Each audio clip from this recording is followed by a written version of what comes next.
baik?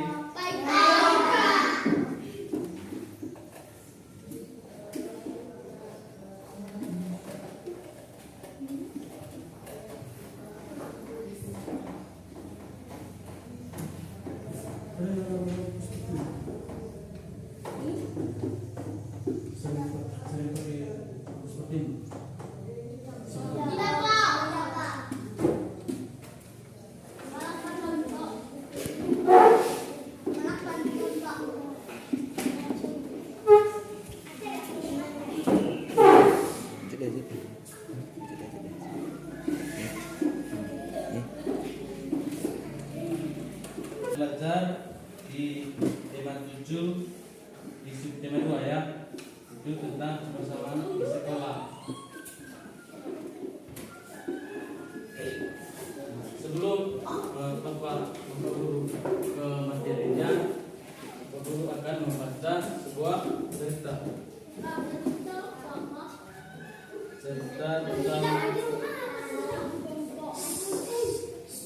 tentang kebersamaan di sekolah. Dari sini yang keren.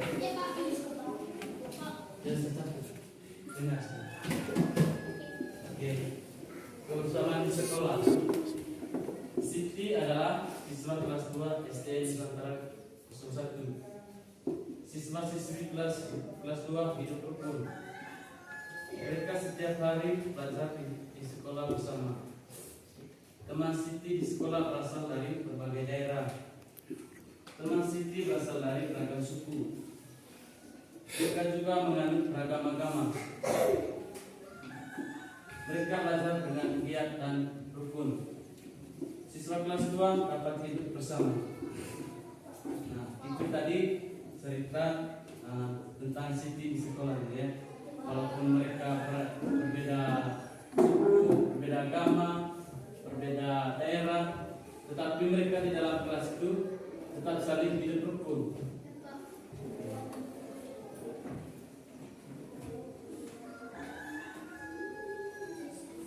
Nah, yang kedua cerita tentang upacara bendera. Nah, kita pastinya setiap hari Senin tentunya upacara bendera atau apa tahu apa itu? Sering di setiap hari Senin SDN Nusantara 01 melaksanakan upacara bendera. Siswa berbaris sesuai kelas masing-masing.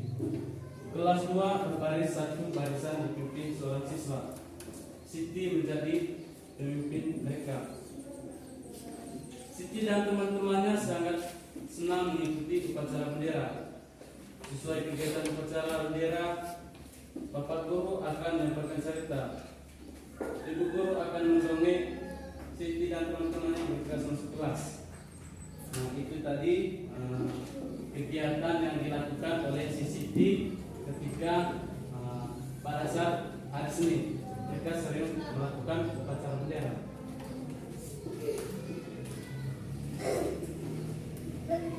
Nah, sekarang kalian mendengarkan cerita Fabel itu mengenai si ikan dan si burung.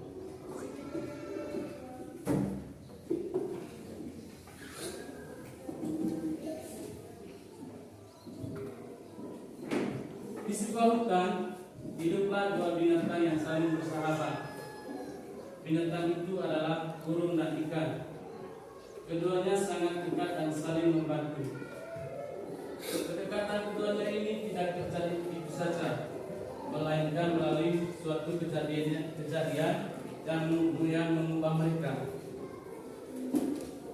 Ketika itu, ikan sedang beristirahat di pinggiran sungai.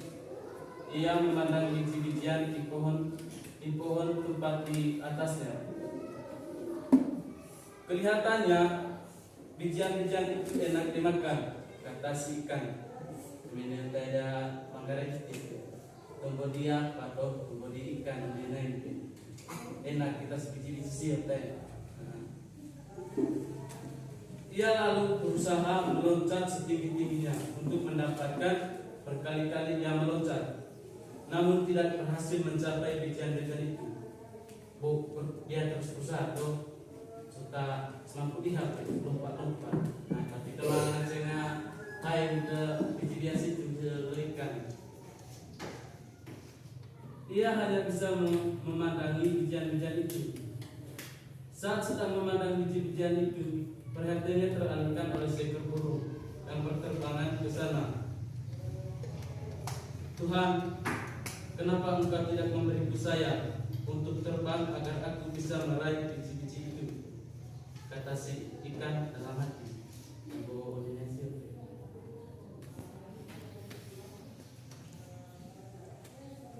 Kita tinggalkan si ikan dan beralih ke burung.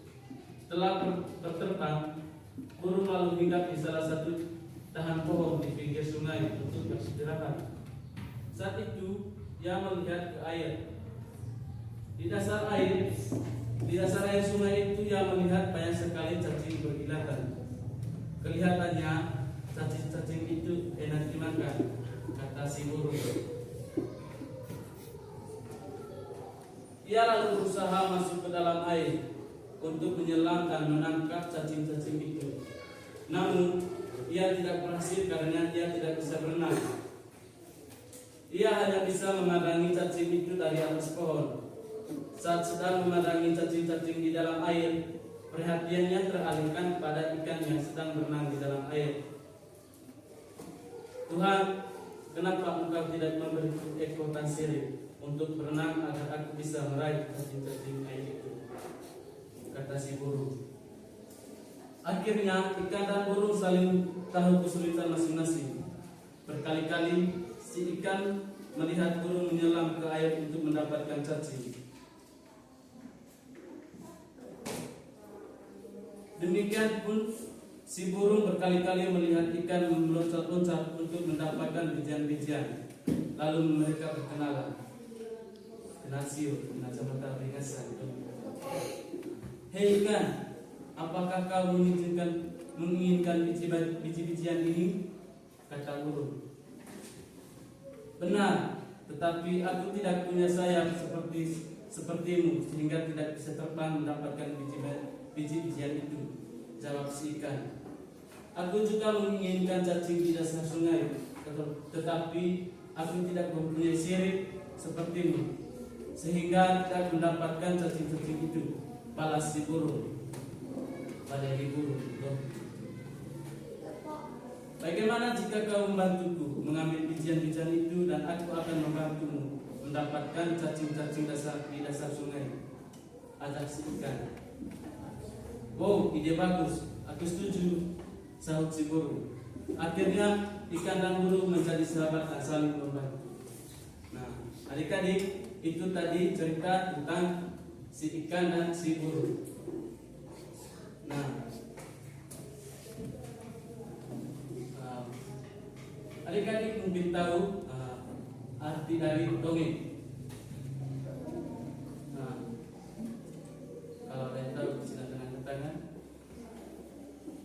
Dokter, arti dari dongeng. Nah, dongeng itu anak-anak cerita yang belum tahu yang sebenarnya. Setelah dia baik dia co ya kan, setelah baik benar dia nunggu co. Salah satu contoh dongeng adalah Fabel, yaitu cerita unta temporat si ikan dan si burung. Nah, itu yang dinamakan dongeng Fabel. Fabel itu yang ditokohi hewan dan binatang. Contoh dari dunia fabel itu yang kita sudah ceritakan tadi, itu ikan dan si burung. Nah, lalu apa ciri-ciri dari dongeng tersebut? Mungkin ada yang tahu ciri-ciri dari dongeng?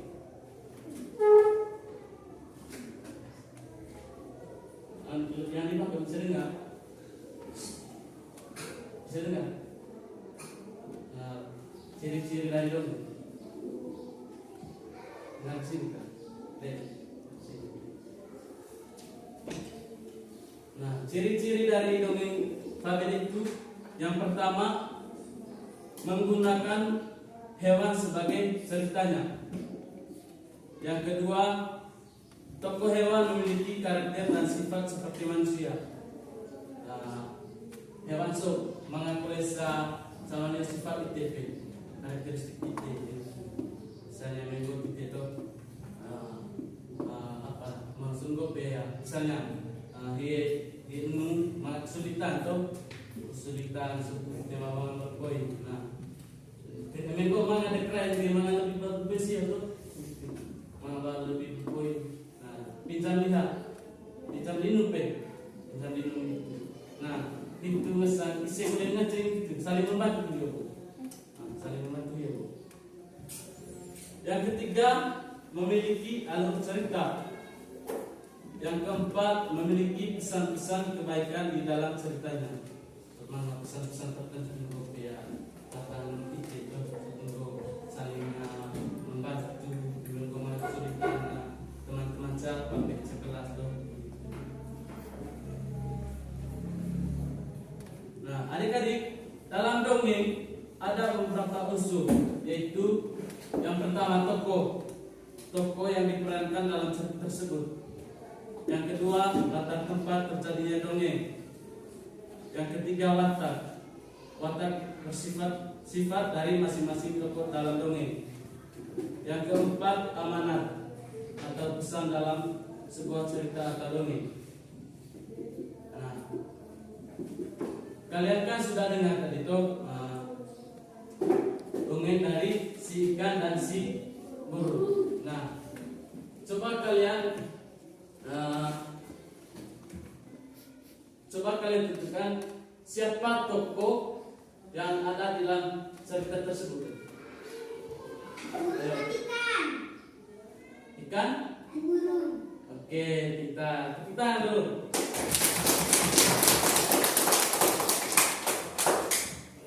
Yang kedua, latar di dalam cerita tersebut tadi. Di mana? Mungkin ada yang latarnya tempat terjadinya cerita di sini itu betul. Iya. Sungai dan di hutan. Nah, yang ketiga, watak. Nah, watak dari si ikan tadi itu menggambarkan tidak ada rasanya bersyukur untuk Tuhan. Mengapa engkau tidak menciptakan? Mengapa kau tidak menciptakan saya? Nah, dia tidak mau bersyukur dengan apa yang dia miliki, seperti itu. Nah, ketiga, watak dari si burung sama seperti si ikan tadi, tidak mau bersyukur. Namun mereka tetap baik hati dan saling menolong satu sama lain. Ketika si ikan tadi berkesulitan untuk memetik biji-bijian tadi itu, si burung membantu memberikan biji-bijian itu kepada si ikan. Nah, yang keempat anak-anak, itu amanat. Nah, amanat dari cerita si ikan dan si burung tadi. Di sini si ikan si ikan dan si burung tetap hidup rukun walaupun mereka berbeda tempat tinggal, tetapi mereka tetap hidup rukun di suatu tempat. Lalu saling menolong, saling bersyukur, dan juga saling membantu. Nah, itu tadi amanat dari cerita tentang si ikan dan si burung. Kemudian latar dari cerita si ikan dan si burung tadi, yaitu di mana? hutan dan pinggiran sungai.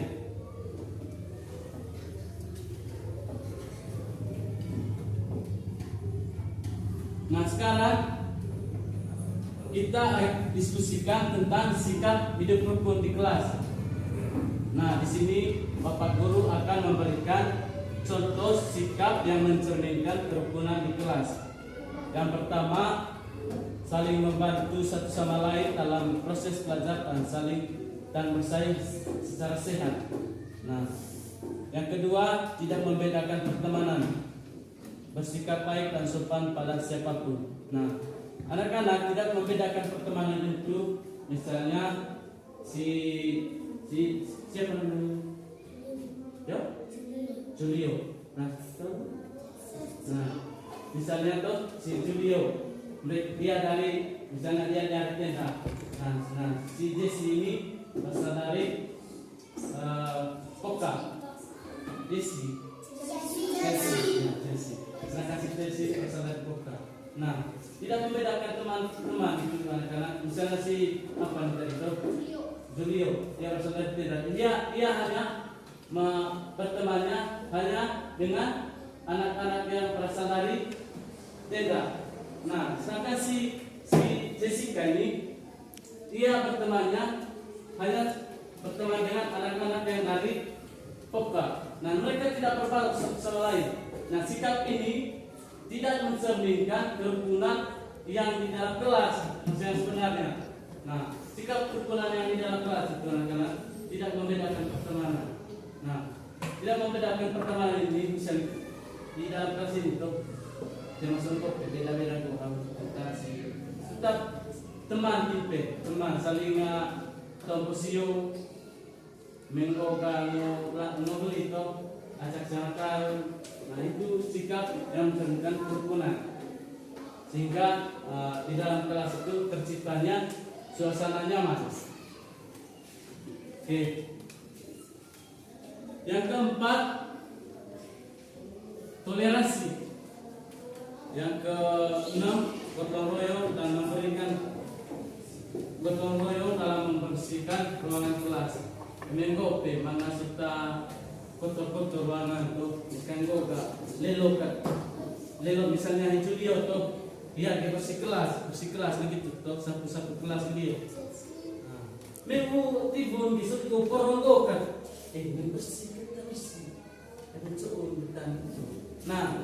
Itu beda mencerminkan sikap Pak Mendo, sikap kerukunan di kelas di dalam kelas Mendo. Nah, di saat Julio ini membersihkan ruangan kelas, kalian bisa membantu si Julio untuk membersihkan ruangan kelas secara bersama. Yang berikut anak-anak, contoh sikap rukun di kelas. Yang pertama, saling menghargai satu sama lain. Misalnya menggosok, mengkope. Aku tahu, tombol kumilpe, saya mengikuti contoh kopi.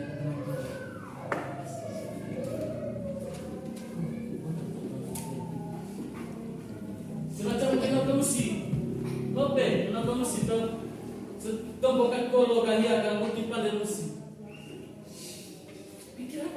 Pan, ada kemana mau? Kau pikir kok di dalam semua. Di pikir ini kita itu coba kan?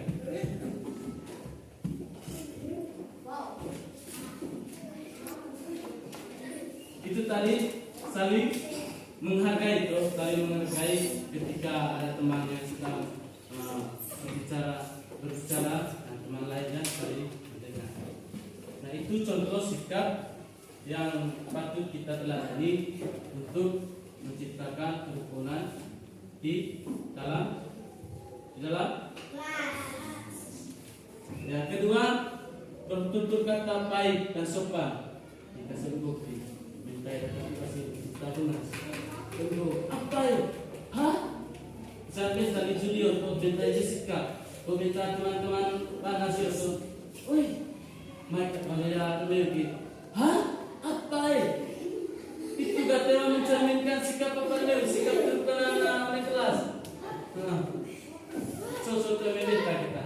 Meminta itu dia, misalnya minta Jessica, main aja Jessica. Iyo, coba apa dulu kalau nak? Misalnya,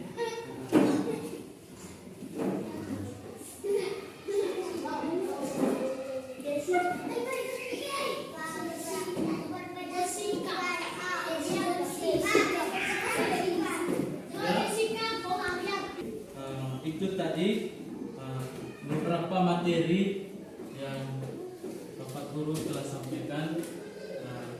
Sekarang Bapak Guru akan memberikan juga memberikan pertanyaan kepada kalian yang sudah mendengar tadi materi-materi yang sudah diberikan oleh Pak Guru.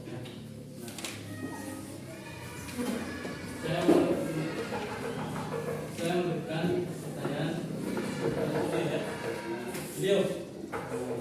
Tadi kan Bapak Guru telah memberikan materi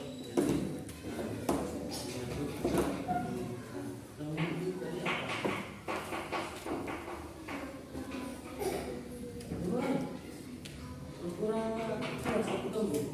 Kurang sosio. Cing atau lain kali ya? Apa dulu nih?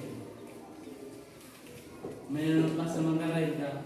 Apa arti dongeng ini? Dongeng teh. Tombol turun. Tombol turun itu bahasa Manggarai. Tombol turun. Hah? Ikan burung. Nah itu dongengnya tadi, ikan dan burung. Nah yang Bapak maksud tadi arti dari dongeng itu mungkin ada yang tahu? Ikan burung. Dia tahu.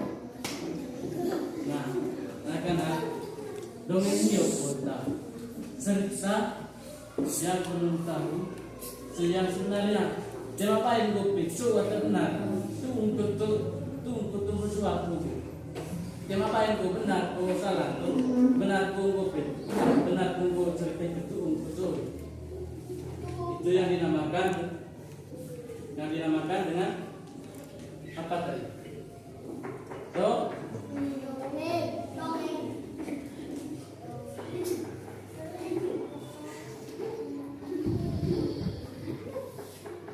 Anak-anak sekian materi yang diberikan Bapak Guru pada pagi hari ini.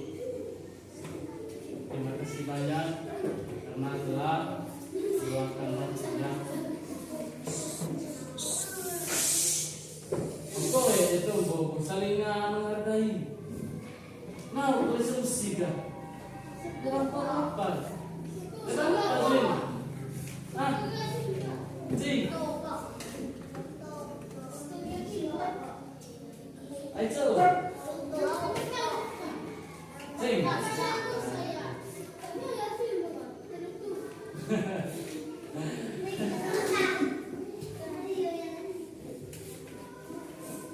Oke, sekian materi dari Bapak. Terima kasih karena kalian telah meluangkan waktu.